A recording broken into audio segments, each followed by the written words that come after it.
வணக்கம் நண்பர்களே. நம்ம இன்னைக்கு மகர லக்னத்தை பத்தி பார்க்கலாம். மகர லக்னம் இது காலபுருஷனுடைய 10வது வீடு. சனி பகவானுடைய ஆட்சி வீடு, சர வீடு, பூமி தத்துவம் கொண்ட வீடு. இது காலபுருஷனுடைய கர்மஸ்தானம்னு சொல்றோம். கர்மகாரகன் யாருன்னு பார்த்தோம்னா சனி பகவான் தான். அவர் தான் இந்த மகர லக்னத்தோட அதிபதி. ஸோ இதுல இருந்தே நமக்கு தெரியும் மகர லக்னத்தோட கர்மா என்னன்னு. உழைப்பு தாங்க.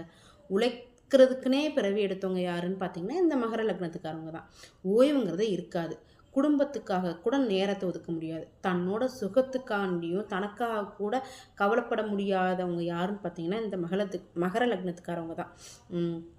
சனி பகவான் வந்து அதிக உழைப்பின் தன்மை கொண்டவர். கடும் உழைப்புக்கு குறைந்த கூலி. இதுதான் இந்த மகர லக்னத்தோட கர்மா. இவர்கள் போன பிறவில எப்படி இருந்திருப்பாங்கன்னு பார்த்தீங்கன்னா குடும்பம், பாசம், சென்டிமெண்ட், அம்மாவுக்காக, தம்பிக்காக, அக்காவுக்காக, மனைவிக்காக, குழந்தைகளுக்காக நிறைய நேரத்தை செலவிட்டு உழைப்புனா என்னன்னே தெரியாமல் ரொம்ப சந்தோஷமாக வாழ்ந்துட்டு இருப்பாங்க. ரொம்ப ஃபேமிலி அட்டாச்மெண்ட்டாக இருந்திருப்பாங்க போன பிறவியில். அப்போ அந்த பிறவி முடியுன்ற தருவாயில் நம்ம உழைப்பின் மேன்மையை புரிஞ்சுக்காமையே போயிட்டோமேன்ற ஏக்கத்தோட இந்த பிறவியில் மகர லக்னத்தில் பிறந்திருப்பாங்க. ஸோ மகரத்தின் மேன்மை என்ன அப்படின்னு பார்த்தோம்னா உழைக்கிறது தாங்க.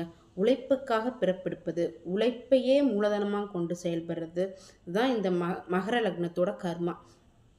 இந்த மகர லக்னத்துக்காரவங்களாம் இளவயதிலேயே உழைக்க ஆரம்பிச்சிடுவாங்க.